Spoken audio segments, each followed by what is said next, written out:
Have you ever held a cricket ball, that hard, leather-clad sphere, feeling its weight, tracing the stitch seam with your finger? It's the heart of the game, the object that dictates every run, every wicket, every breathtaking moment. But have you ever stopped to wonder where this iconic ball came from? Who first decided that this specific design was the key to a game that would capture the hearts of billions? The story isn't just about leather and thread. It's a tale of craftsmanship, innovation, and a little bit of rebellion. Let's travel back in time to uncover the surprising origins of the very first cricket ball. Our journey begins not in a high-tech factory, but in the rolling hills of 18th century England. Specifically in the county of Kent, the town of Penshurst is our destination. This is where the Duke family, renowned for their skill in leatherwork, first turned their attention to the burgeoning sport of cricket. Cricket was evolving from a casual pastime into a more organized game, and players needed equipment that was consistent and durable.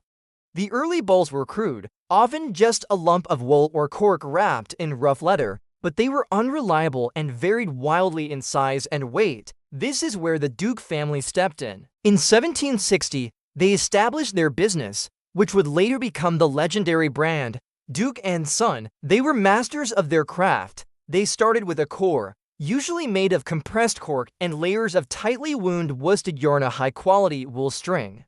This gave the ball its essential hardness and bounce, but the real artistry was in the casing. They selected the finest cuts of leather, dyed that iconic deep red using natural pigments. The leather was cut into two identical dumbbell shapes, which were then meticulously hand-stitched together.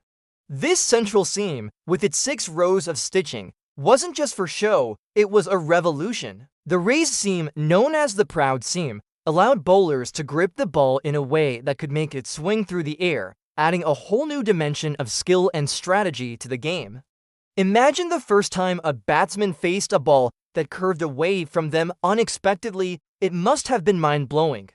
Each ball was a masterpiece, taking hours of painstaking work by a single craftsman. The process involved soaking the leather, carefully molding it around the core, and then stitching it with incredible precision using an all-and waxed linen thread.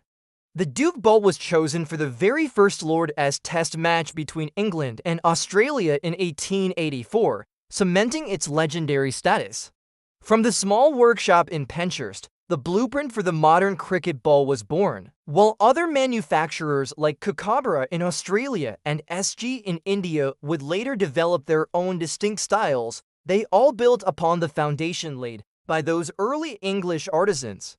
The Kookaburra ball, for instance, uses a 4-piece construction and is machine-stitched, giving it a slightly different feel and behavior, which is why it's preferred for limited overs cricket. So the next time you watch a fast bowler deliver a searing yorker or a spinner bamboozle a batsman with a turning delivery, remember the journey that ball has taken.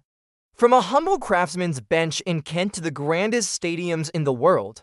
It's more than just a piece of sporting equipment. It's a piece of history, a symbol of tradition, and innovation, all stitched together into one perfect sphere. The story of the cricket ball is the story of cricket itself.